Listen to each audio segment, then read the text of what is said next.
Parc Fermé F1 podcast number 740, believe it or not. That's hard to believe, folks. This is Todd. No, Todd, not now. A.K.A. Negative Camber. And tonight, for your kind consideration, we're going to cover the news of Formula One. But before doing that, yes, you can kind of see if you're watching on YouTube, we have lots of people to introduce. The first we have to introduce, we have to go all the way to the right coast of America, Nessa Marnicia's capital, where she does like stuff for people who need to know things. She's really good at that stuff for people who need to know things. It's the lovely, the redoubtable Grace. How you doing? I'm gonna put that on my resume or on a shirt or something. That's pretty good. I like it. Does stuff for people who need to know things. Yeah, that's it. That's what I do. You do stuff for people. Well, Grace, as you can tell by the YouTube video here, we also have to introduce our second, the trifecta, if you will, but he's not nestled down in Dallas playing his skills as the logistics genius of motorsport and the strategy king of motorsport. No, he's sitting right next to me. I literally can reach over here and touch him. Quit it. That's Paul Grace, Translate. he's touching me. Yeah. Both of you to your rooms.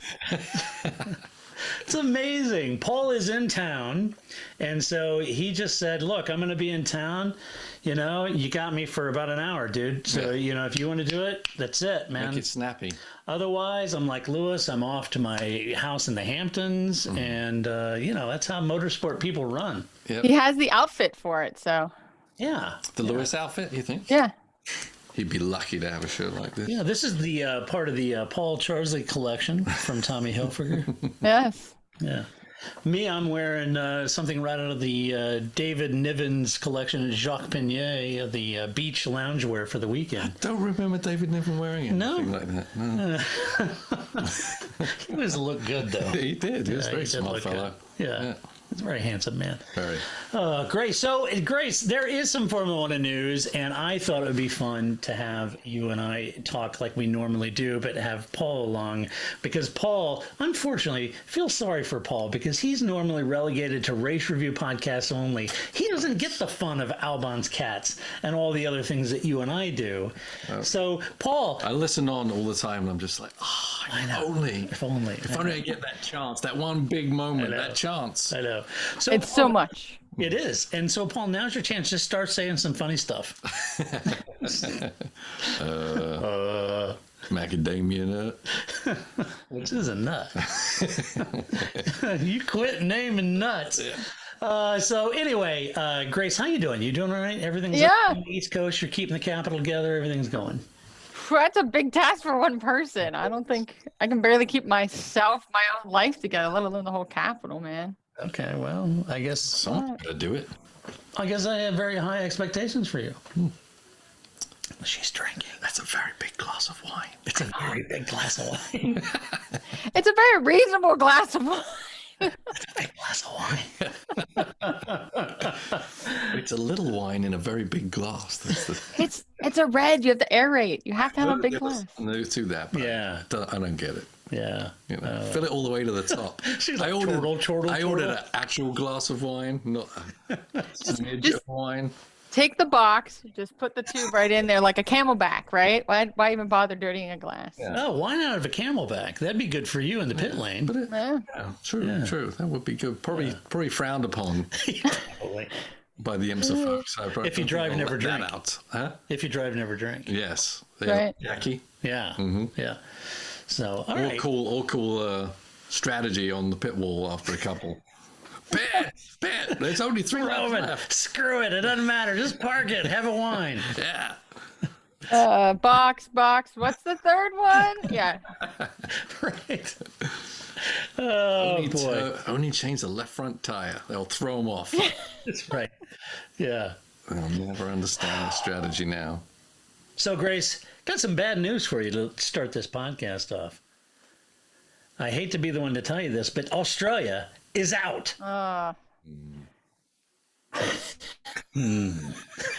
Where's your wow? Next story. Paul, I have. She's all broken up. I have that evidently. here, Paul. Yeah. She needed that. That's like the in-between bit. I said Australia's out, and it was kind of like I don't. you know. Well, Paul just went, What else is there to say, right? Like, that's the right. Emotion. I got a big emotion about that. I couldn't hold it back. That's right. Paul can't hold it back. His disappointment is off the chart, Grace. Yeah. That's right. So yes. Anyway, mainly to do with the football yesterday, but Australia's second. Yeah, I know. Yeah. So I have done a Paul Charsley and printed out my notes, but I'm gonna go through this. So F1 said this quote that they are confident we can deliver 23 race season in 2021, and we have a number of options to take forward to replace the place left vacant by the Australian Grand Prix. We'll be working through the details of those options in the coming weeks, and we'll provide further updates once the discussions are concluded. It's very unfortunate because it's a fun race, it's a terrific track, fun and unique circuit, but I mean, I don't want to speak out of school here, Grace, but I mean, I don't want to second guess what Australia's decision is, and that's all their deal.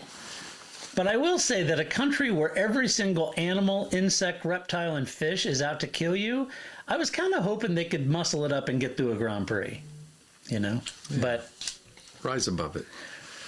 I don't know. COVID's also trying to kill them, so maybe. I don't know. Well, yeah. Nothing scares the Australians. Nothing scares. They're all hardy folk down there. Yeah, well. I don't know. It's got anything to do with the timing. Maybe. Obviously, if they really want to race next year, it'd be coming up pretty quick after the one at the end. Yeah. I think Go ahead. I think the backup plan is just Stefano Domenicali just has like a dartboard and just puts all the races that we're currently at and just like throws darts at it, and we're like, Austria again, race 3. That's our backup plan so that we still get 23 races, Right. It could get done at the end of the year and we end up just like 5 Austrias. That would be so great. Or just tack it on to the beginning, call it the end of last season. Like, you have one Australia that was last season, and then we have second Australia that's this season, right? So then you have your 2 Australias, but they count differently. So they can really party at the season-ending big party that they miss. And just carry it over. Australia. And just have a couple of days for hangovers. That's and then start the new season. Yeah. Right. Yeah. Maybe, I like that, Grace. It's really actually the 2021-2022 season. Right. I like that. So, it's unfortunate. They're going to look for other locations, and stay tuned to this podcast. I have more news about that coming up. Next up, I want to talk about, and I'm keen to get your guys' input on this. So Lewis Hamilton, just before the last race, had inked a brand new deal. Now, while George Russell thinks that Lewis is like wine and just gets better with age, I suspect bigging up your potential new teammate is a good move. But it's clear that Mercedes feel the same because they've inked a new 2-year deal with Lewis. Not a 1-year, a 2-year. Now, unlike last year when he dragged his feet on a new deal and then he got COVID, as well as George's performance, that rubbed some of the luster off his negotiating position last year. This year was totally different. He's like, I want a deal now, and I want it now this summer. And so they've got a new deal. It's a 2-year. If this year goes pear-shaped, then having 2 more years and a brand new regulation is set to beat Schumacher's record, well, that's a good move because you've got Lewis now, he's a 7-time world champion. You're trying to beat Schumacher's record. If this year ends up going Red Bull's way, you've got a brand new regulation set, and who better to lead you into that new era of potential domination than Lewis Hamilton, right? So, so that's what they do. So, Grace, your thoughts on Lewis's new 2-year deal? I will say this, just let me unload all my thoughts and then I'll get both of your opinions. So it does make you wonder a little bit about Mercedes and their public comment about focusing mainly on the 22 car and not upgrading this year's car so much. Maybe they are all in on next year's car and Lewis at the helm set for another 7-year domination, right? Because it's important once you get these regulation changes like they did in 2014. This was a big deal because they came out with that advantage and that lasted for mainly the entire regulation set, right? So it does make you wonder that. The bigger question is, I'm curious to know from both of you, would you have paid the reported £80 million for Lewis for 2 years? And I'm kind of curious. So we'll start with you, Grace. What do you think? Well, I don't know what that's relative to, right? Like, yes, that sounds like a lot of money to me, but I'm also not a Formula One driver, right? So, I mean, I get it. Lewis is, of course, going to be paid more than anybody else probably on the grid, but I don't know how much Bottas is paid, right? Like, I don't know what the comparison is, but yes, is my short answer. Why wouldn't you? Okay, Paul? Well, first off, I don't know how many butts George Russell needs to kiss in the Formula One paddock. He's kissing a lot. He's like a fine wine. You know, he's switching helmets with Alonso. Yeah. You know, he's dropping, Norris off at the Has he been fast playing food shop. backgammon with Christian Horner? Yeah, mate, probably. He's just making friends with everybody. He's Everybody. Like, there's got to be an opportunity out there somewhere, and if everyone likes me, Right. Yeah. So anyway, that was just an interesting comment by George. I love George to death. Yeah. I'd take a bullet for him, but Well, come I'm on, sure you would. come on now. Let's get on with it, George. Be a bit more ruthless. You're going to need it. Yeah. You when they move you up next year. Yeah. For Lewis, obviously, why if his motivation is there, then obviously it was a really good idea to do it as sooner than later. And I think he learned by what happened when George jumped in his car and he was still negotiating his contract. Yeah. I think, right? Yep. That things can, even though you're a 7-time champion, there's other people out there, So let's me secure the deal now. And not let anything else get in the way in case, George Russell comes along or whoever, right. and they decide they don't need me at all, right. and I'm stuck on my 7 championships. So I think the money sounds probably okay. I mean, Lewis Hamilton is bigger than just driving the car, right? Yeah. It's not just, it's the promotional side of Lewis Hamilton plus the heritage that Lewis Hamilton has had with Mercedes, that Mercedes can't be seen to just discard him when young hotshot George Russell comes along. Right. And the panache and the pizzazz. Right, lots of pizzazz. Lots of pizzazz. Razzle dazzle. Lots of razzle dazzle with him. Interesting. Yeah. Plus, they've already been through all the permutations, right? Like, here's all the pieces of paper I pushed across the desk last year. Where do you want to start, right? Like, right.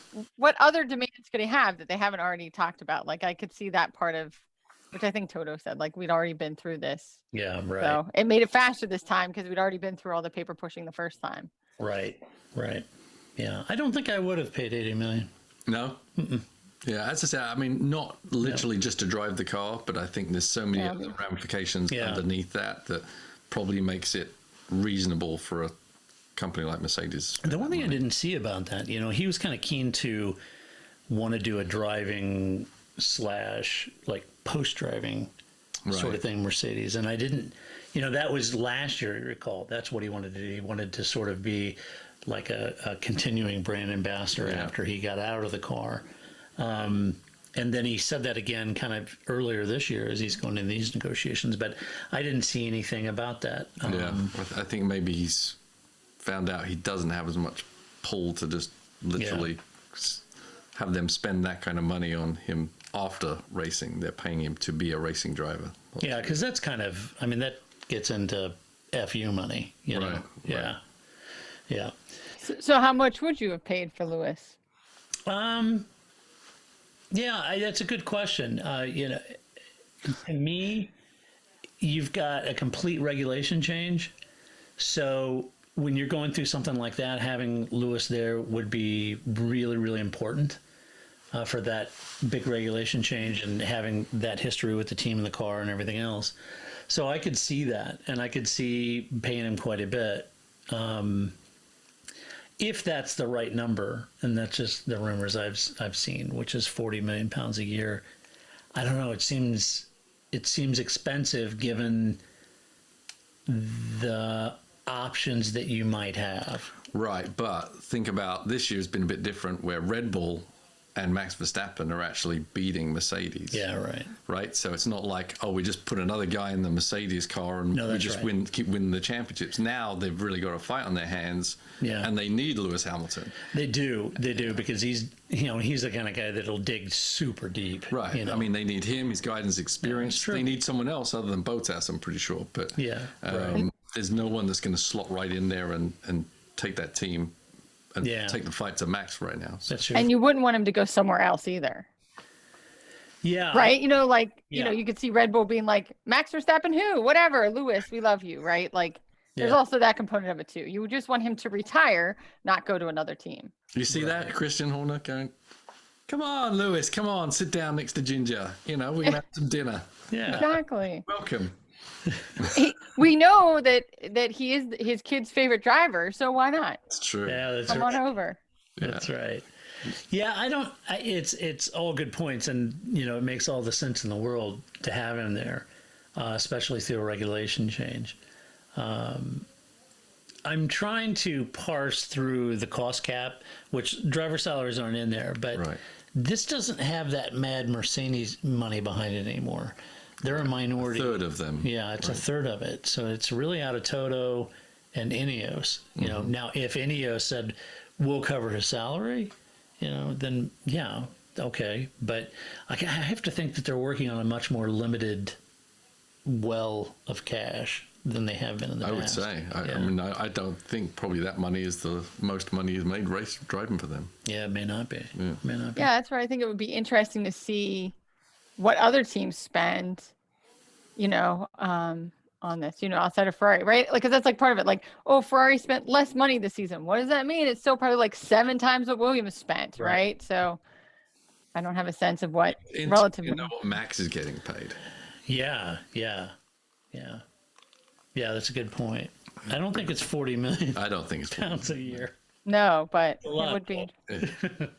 It's about to be a lot more, right? It's about to be a lot more. Yeah, if he's got like bonused out the wazoo.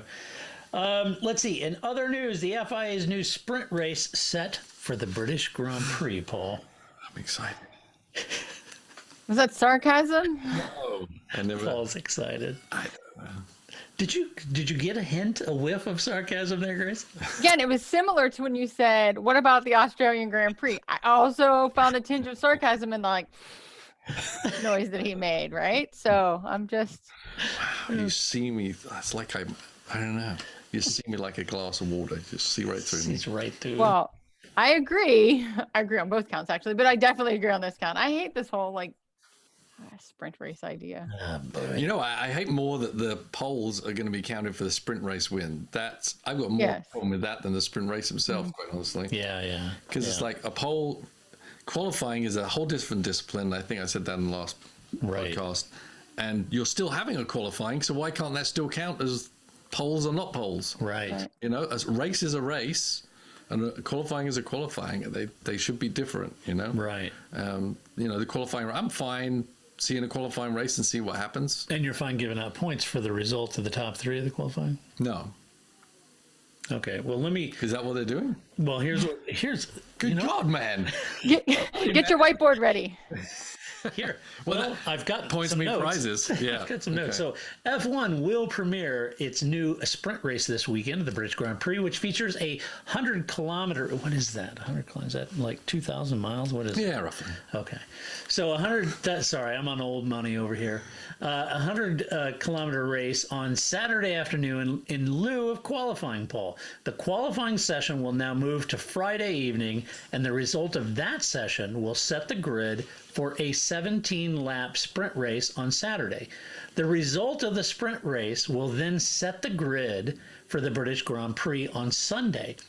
The winner of the sprint race will be considered the winner of pole position for the actual Grand Prix on Sunday, and the top 3 sprint race finishers will receive points on a 3-2-1 scale. The World of Motorsport Council approved of the format and rules earlier this week, but it's a special session. The actual just because it's a special sprint race, the actual 17-lap race will feature the same FIA scrutiny as any other full Grand Prix, according to race director Michael Massey.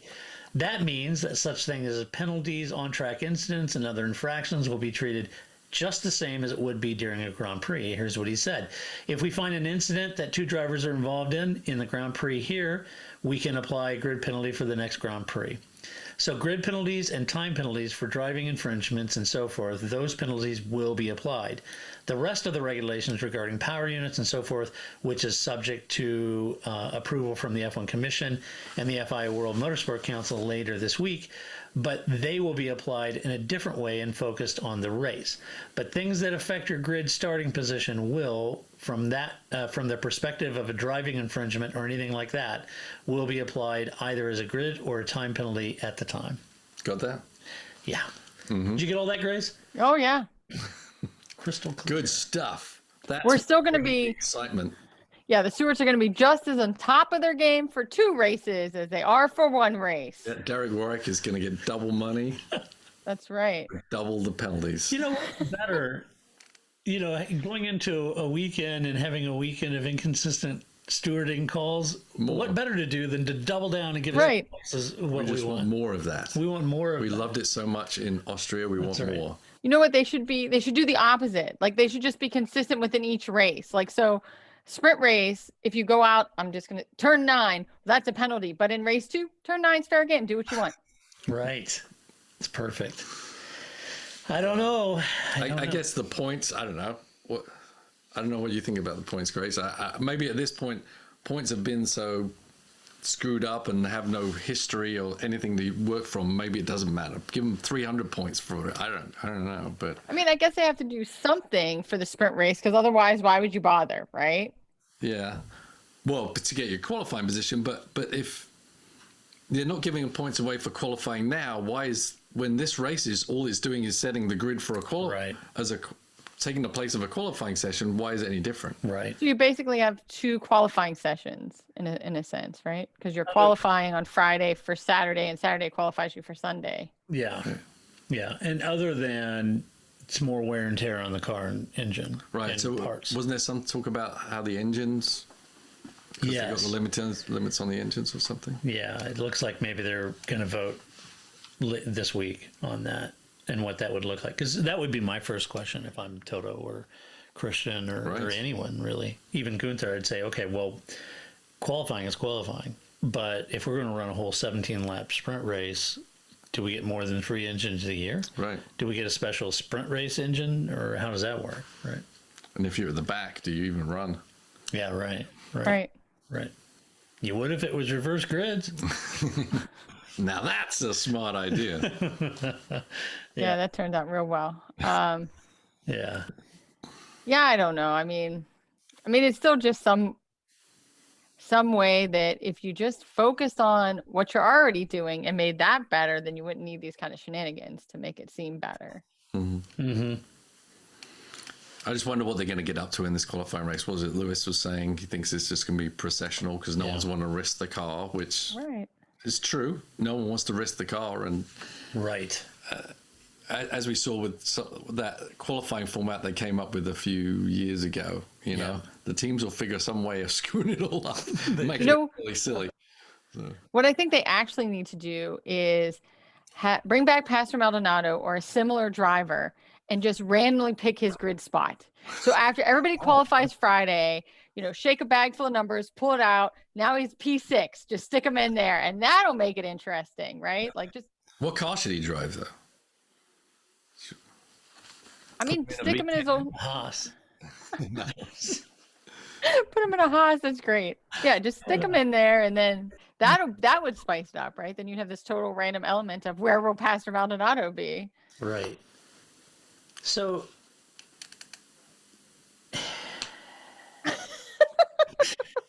You're enamored by this whole process. Yeah, I'm trying to get my head around it. You make a good point. We're running 23 race seasons. The whole points thing when it switched to top 6 to top 10. I mean, everything from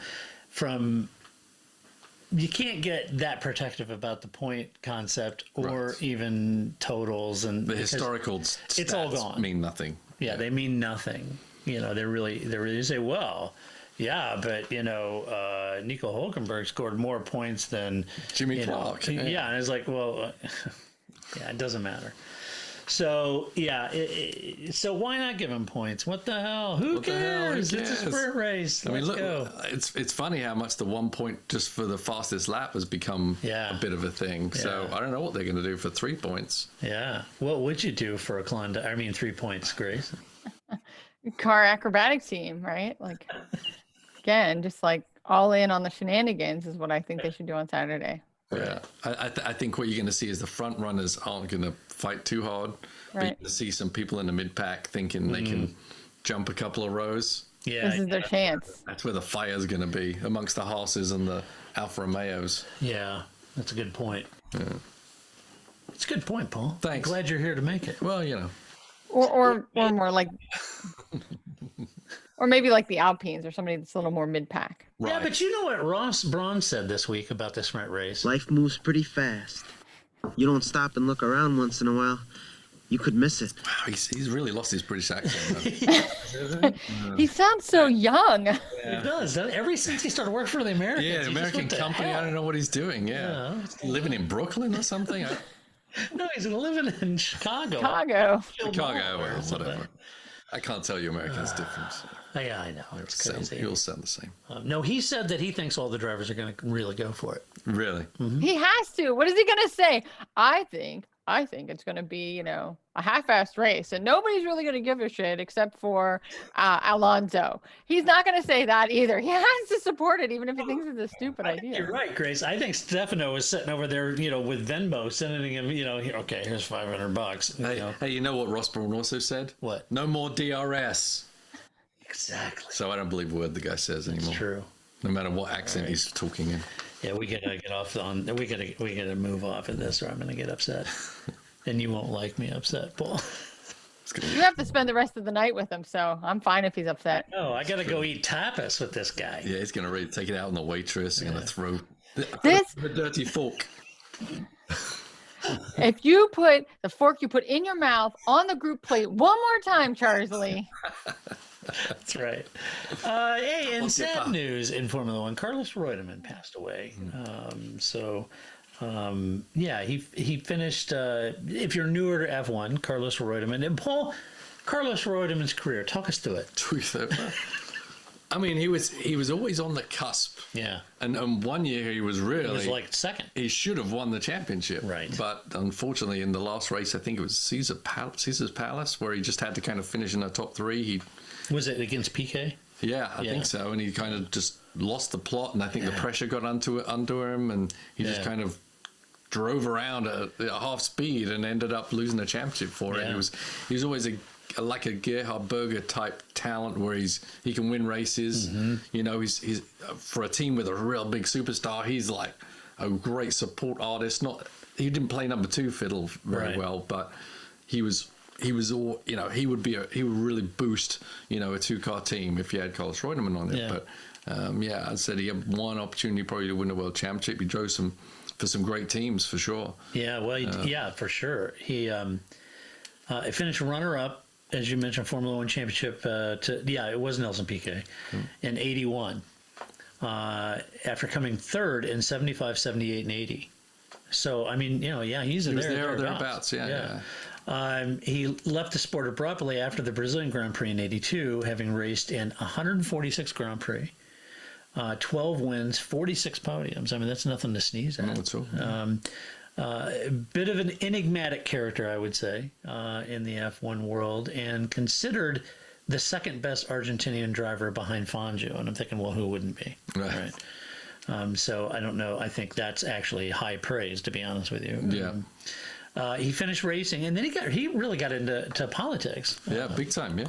Quite a bit in Argentina. I knew he was sick earlier this year, and then they thought he had made it through, and then I guess in the end it just kind of got him in the end, I suppose. Yeah. Right. So anyway, That's a shame. sad news, Grace. He drove some great teams, as I said, and he drove some of the coolest cars like the BT 44. Yeah, he did. Brabham, Williams. He drove the Williams. Ferrari. Yep. I mean, he was brought into some teams. He had people held highly of him and brought him in to for success, and obviously it shows in his podiums. But just didn't get that championship.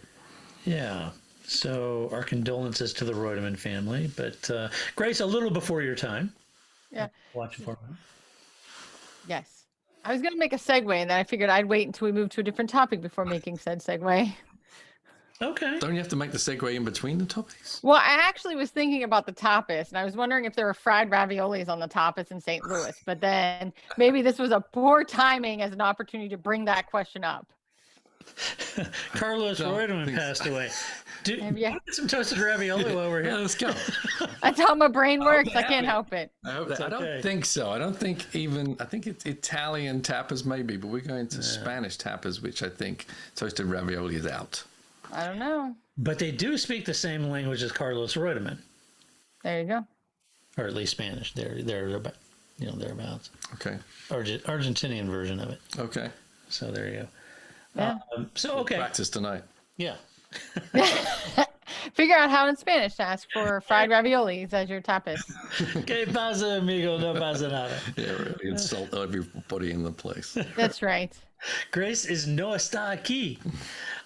Okay, Grace. Now here's the follow-up to my canceled Australian Grand Prix. All coming back around. It's all Right. coming back full circle.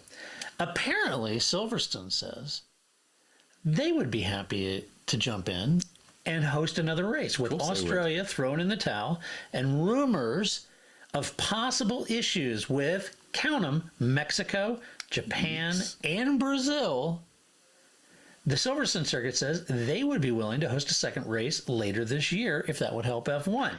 That's so generous of them. Isn't It would help you. it? Kind-hearted Silverstone people. Oh, This is Grace. This is Silverstone paying for this weekend's race, but getting paid back later this year to bail them out and host a second race. So And Right. get fans in the seats. right, they'd be net zero on the outlay of cash. So I think it's a brilliant move. If Austria If that's how can it do works it, still. You think that's still I how it don't would know. work? I think they might still have to pay something, but maybe the I stipend. don't think the free or the paid for Grand Prix is going to Yeah. happen anymore. They'd rather. They got 23 races. They could lose a couple. No one will notice. Right.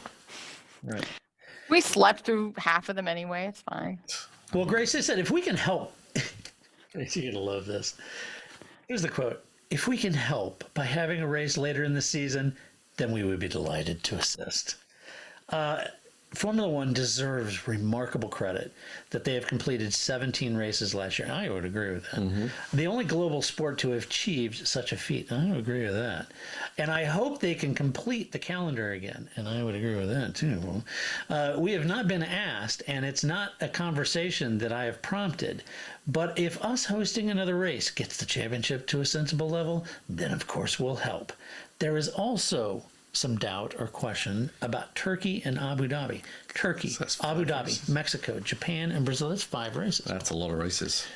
2 races in Austria, a 3rd race in Austria, and a couple in Silverstone. Third race in Austria? Well, why not? Yeah. What about Austin? I know. Wouldn't they well, threw Bobby their hat in the Epstein ring, said, didn't they? Yeah, he did. Yeah, I think Bobby Epstein said we'd do it too. Yeah. Yeah. Roger Penske said he'd welcome Formula One Yeah, back I don't to wanna Indy. go to Indy. Okay then. Yeah. No. No Robo. Hey, sorry I brought it up. No. You're awesome. You know, me and Robo. Grace were at that race. You know, we've got more against it than you do. Yeah, it's true. Mm-hmm. Grace lost money on that race. Yeah, that's me. Didn't even get a free set of Michelin tires out of it. The least I should have gotten. They should have given you a certificate for free Michelin tires, Grace. I should have. I think they get free tickets for the next year. It was like, Yeah. no. Yeah, gee, thanks. Yes. That was like, I get 'em you back. know, you found something in your food and they're like, here, let us give you a gift certificate to the restaurant. Yes. Right. How about I'm never coming back here again? Thanks.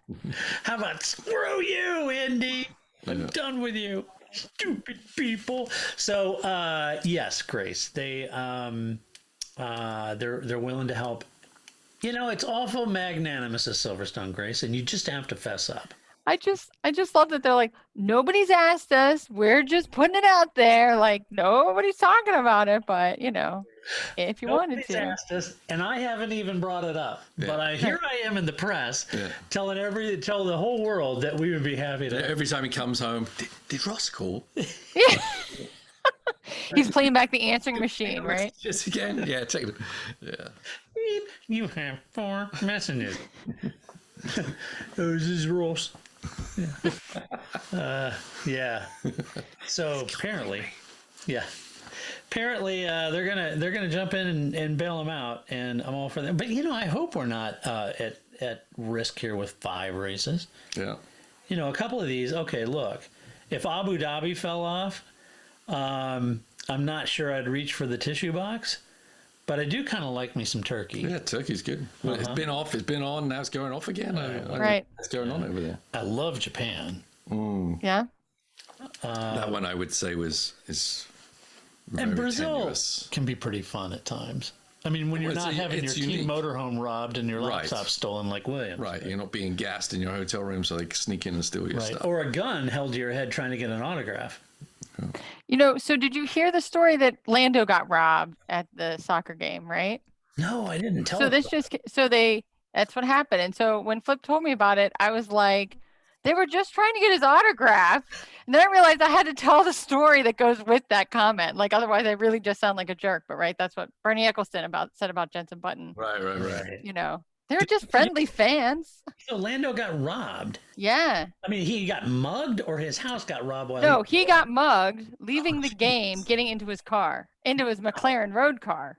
Oh, yeah, I don't think I'd be No. driving my McLaren to the...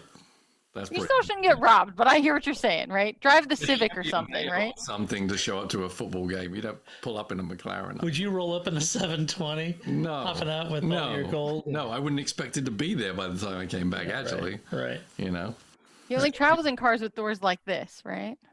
Not doors like this. Right. Where was the match at?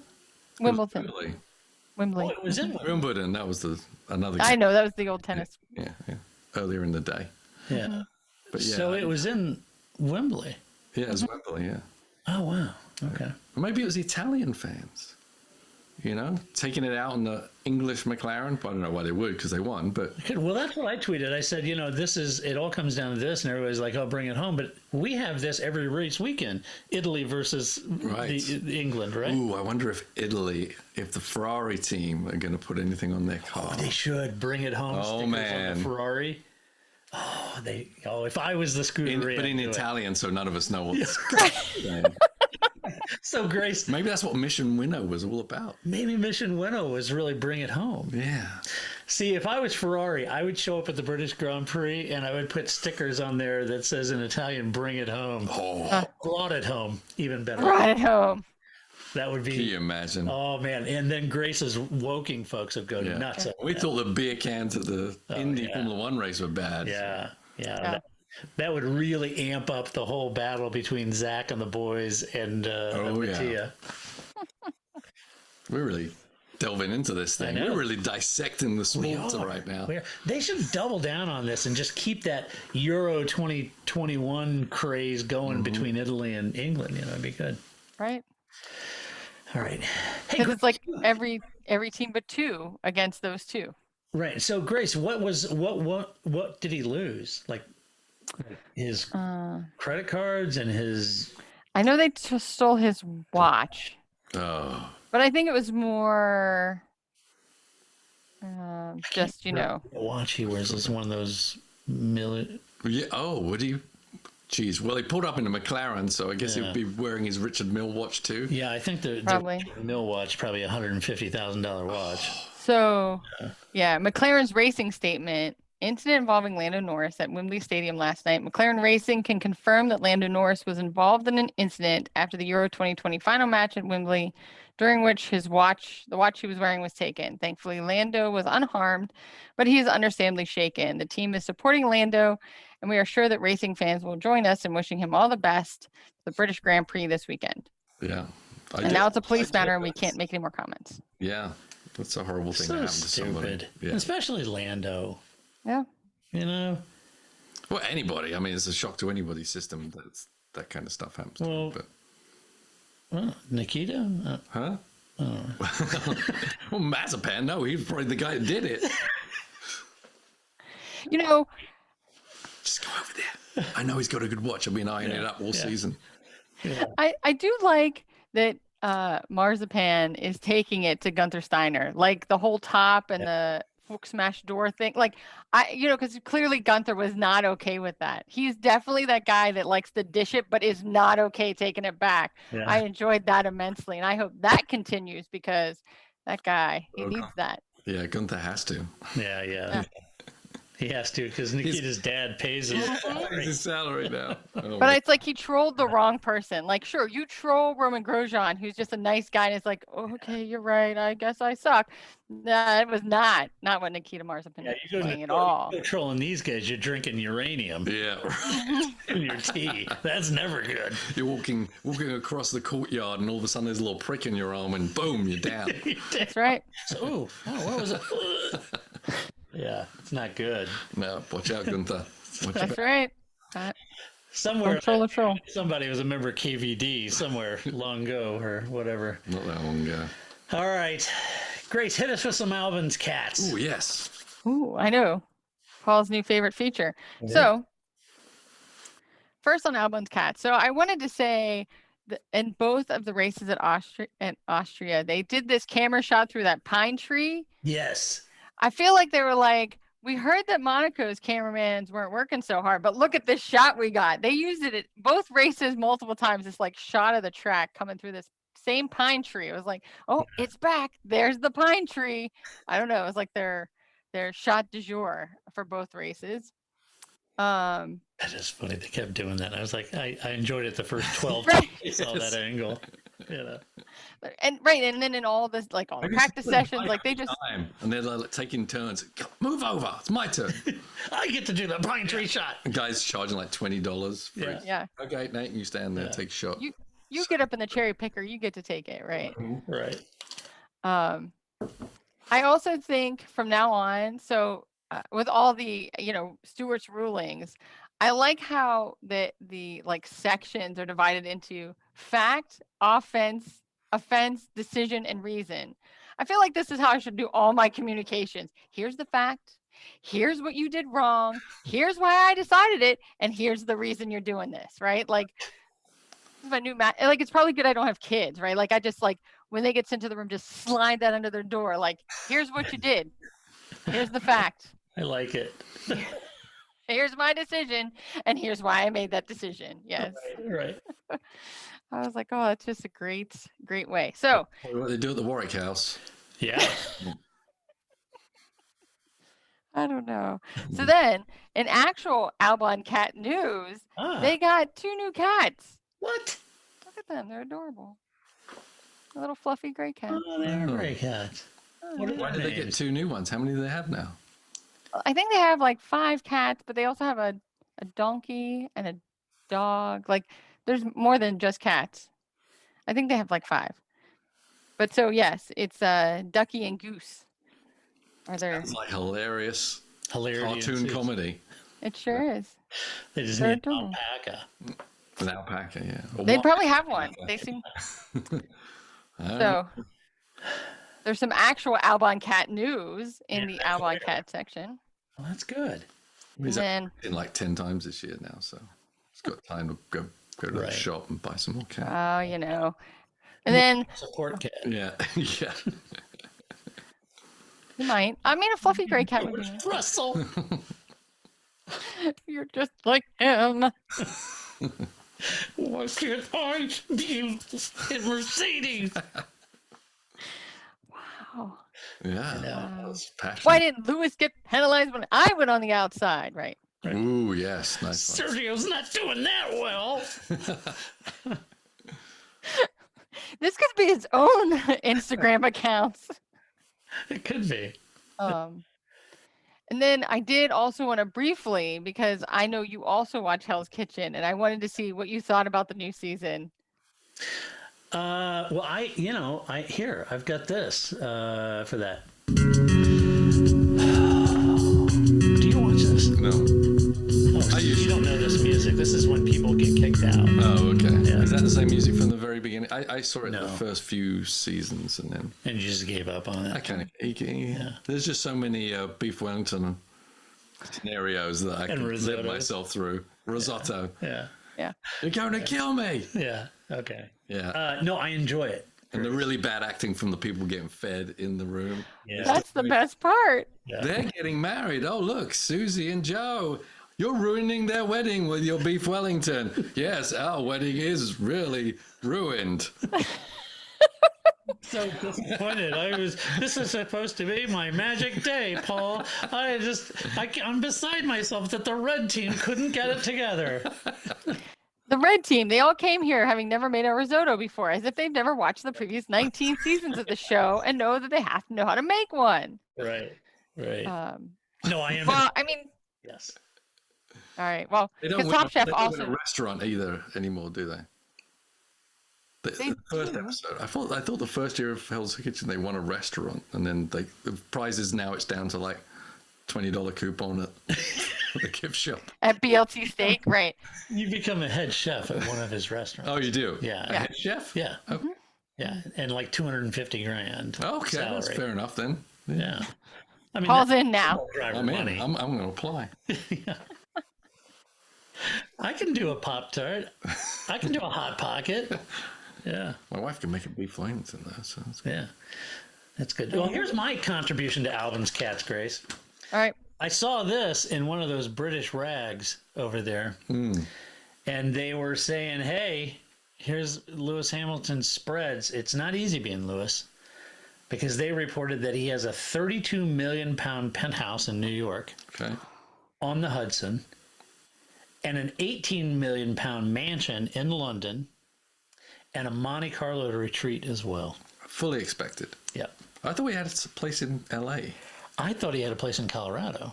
Yeah, I think so too. Yeah. It's when he's doing all that skiing and taking his shots. Right. And his furry ski outfit. Yeah. Yes. With his brother.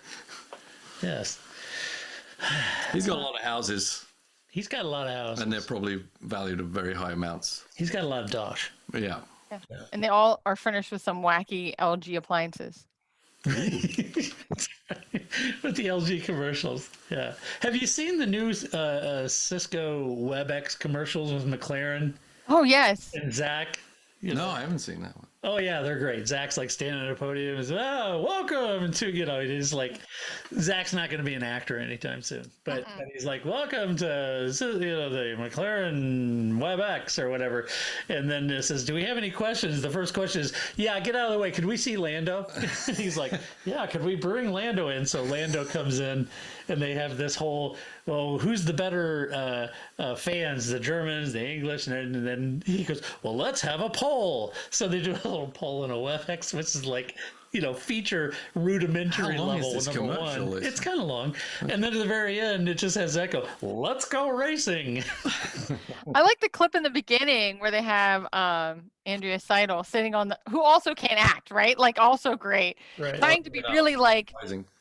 yeah, peppy and animated, which is also really not who he is, right? So he's like, I need that data now, right? Like trying to be like, that's my favorite. I'm like, how many times did they have to clip that, run that clip for him to be like, Right. I need it now. No, look tougher. I need it. No. It's like Patrick Head.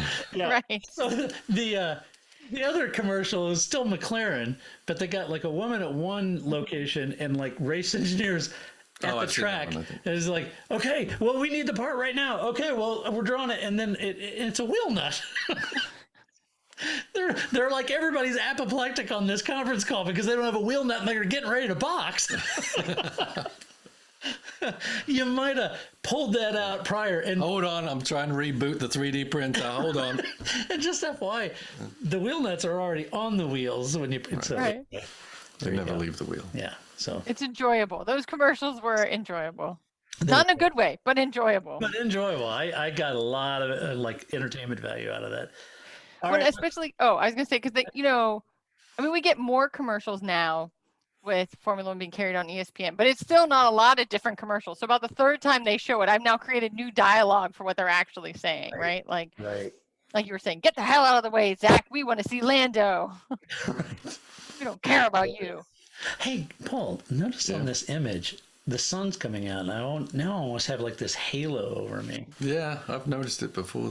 Like, you've noticed it before.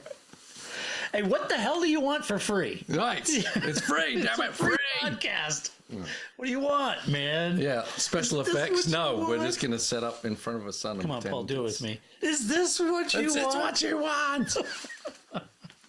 That's an old favorite of Paul's. All right, hey, Grace, let's do some You've mail. got mail. Can we do that? Yeah. All right, Grace, you're up. You're going to answer all of these. Excellent. Good idea. This is going to be very informative. I Right. can feel it. So Andrew Page asked this. He says, so a question for all of you.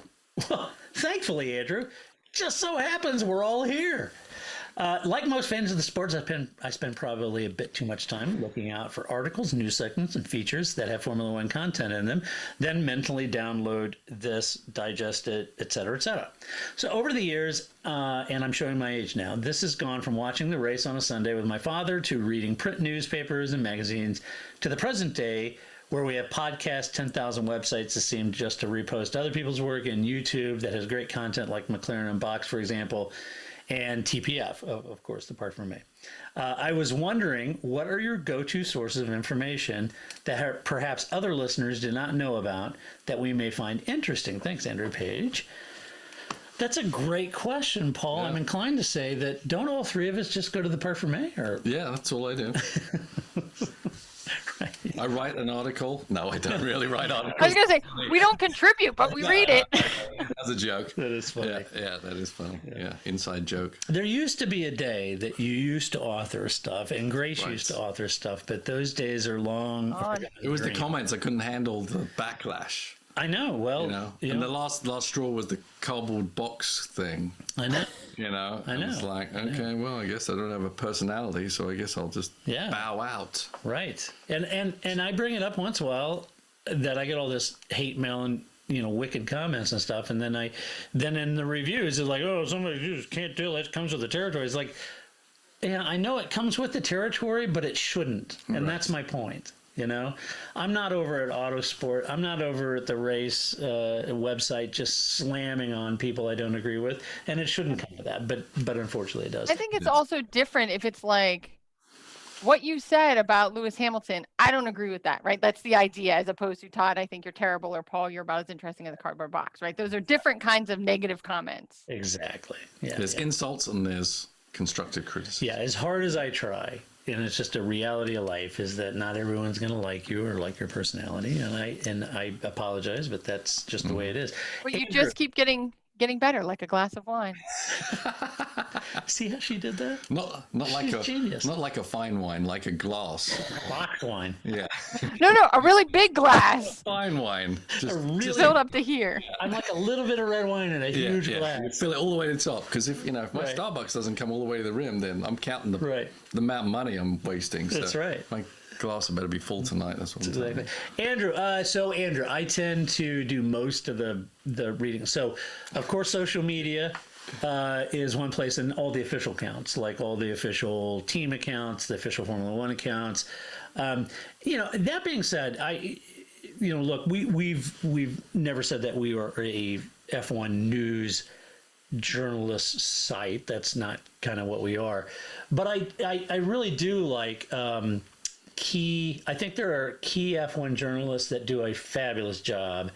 Some of them, people like Mark Hughes, those guys, Nigel Roebuck, those So the guys. motorsport site is, because of Mark Hughes, is very good. Right. And he's over at the race too. I think he penned some stuff for those guys over there. And Ed Straw and all those guys, Scott and everybody over at the race, they all do a really good job. I don't agree with them all the time, of course, and that's okay. I think, sometimes, I don't know, I don't agree with everything, but nor would they agree with everything with me. And that's okay. And I still respect what they do. I think Autosport/Motorsport, Jonathan Noble does a great job. I think, who's the guy over at BBC? It's going to drive me nuts now. I should know this. Anyway, Adam Cooper, there's some legacy guys and journalists that have been covering the sport and doing so in a wonderful fashion for years. And I tend to look to those guys because they have that tremendous, rich history of covering the sport for years and years. Right. And when you have that kind of history, you can sort of juxtapose current things with past things, and you really can see and start connecting dots, and I don't mean this in a bad way, but that mad rush to just hire a bunch of 20-somethings now. Yeah, throw out a headline. And throw out a headline and with no history in the sport, no way to couch what's going on with history beyond what's Googled. That's just white noise to me. It doesn't add anything to the sport. It's just mind vomit to me. So I tend to look for the legacy people that have been covering the sport a long time, who know what's going on in the paddock. Yeah. Yep. And I call my brother. And you call your brother, who knows practically everybody there. There you go. I guess I would just, in addition to that, because I agree too that I believe those journalists, much like a chef, right? You don't follow a restaurant, you follow the chef, right? So same idea. So even though they've worked at different outfits, you know, I wouldn't follow Autosport, right? I'd follow Mark Hughes, right? So you think about it that way, that those are good journalists wherever they kind of end up at any given time. But I would also, this isn't necessarily news, but I think whenever something makes no sense, the first place I go to is Chain Bear. He does great videos with great visuals of crap that I don't understand sometimes. So I'd put that out there as well. If you're, and I think it's also very helpful if you have a new fan that's like, why was that a big deal? And I kind of like, well, I don't know. And his videos is much more succinct than any explanation that I'm ever going to give. So I would put that out there, that if you're new or you're not necessarily, you know, a car person, but you like watching racing, but you kind of start to understand how the cars work, or all the squiggly uppity bits, as Sam Collins would say, right? All that kind of stuff. Definitely don't go to the pre-race on the F1 TV app for any kind of useful information. Is that just... I don't even know is it just Crofty making? No, not even Crofty. You know, it's you know, Will and a host of people. I don't know who they are, and I don't even know why they're there, but it doesn't seem it's because of their knowledge of the sport for sure. But they do talking big, and they look very excited about what's going on. Very excited. Yeah. Yeah. There was actually there was a woman on recently. On the Austrian Grand Prix, the second one was actually very good, and I can't remember her name, but she was the first one on that pre. I know Will's good, you know, Yeah, Will Buxton is Will's good, fine. but I think he's kind of in a place that doesn't allow him to be what he can be, but because they're kind of owned by the sport, right? Yeah, right. So it's a little different, that whole thing. But there was I'll try and remember her name, but she was new to me, at least on the pre-race, and she had a lot of good, intelligent things to say. So I can't knock them all, but most of them I can. Yeah, and it goes the guy from Sky too. When like Martin does a post-race, you know, commentary, and you know, obviously Martin's great at it, and Anthony Davis and Paul DeResta and those guys, Right. They all do a great job. And before we go, you can't not mention Ted's Notebook, that I have to legally watch when somebody posts it on YouTube for me. Yeah, you got to go find it in YouTube. But Ted's Notebook is awesome. I love Ted. Ted does a great job. Always entertaining, and then he wanders off a lot. Like you know, I feel for his cameraman sometimes, because he's just like, where the hell did he go this time? Because he just kind of like wanders off doing whatever, you know. Right. So the final one, Keith, you had a final one, and you were talking about the blocking and drivers running other drivers off the road. And do me a favor, Keith. I want to answer this, and I kind of felt like we did last week. But in reading this, if I didn't, or we didn't sort of cover that in the way that you're asking, let me know. Go to the mailbag session, just let me know, or fine tune it. But I did get your question, and it was talking about the penalties. And he works for a DPI team, so he's in the same paddock as me. Is he? He can come ask me. Yeah, just go down to the paddock and ask Paul. Yeah. He's right there. Yeah, there you go. So ask him about DRS too while you're at it. Get him really worked up. Yeah. So anyway, let me know, Keith, if we didn't cover it, or if there's an element of that that we didn't cover last week. So let me know what you're thinking. It was a big discussion. It was a big discussion. So. And of course. I know you're always intent in listening to dissecting the podcast when you're not on them. Yes, that is exactly what happens. No, I like, do I think there should have been penalties? Is that? No, I don't think that. I think there were racing incidents. But what's your opinion on room to race, not room to race? Who has the right to bump someone off the corner if they're on the inside, and not if they're on the other side? Well, if you're on the outside, right, that's always the risk, right? That you're gonna.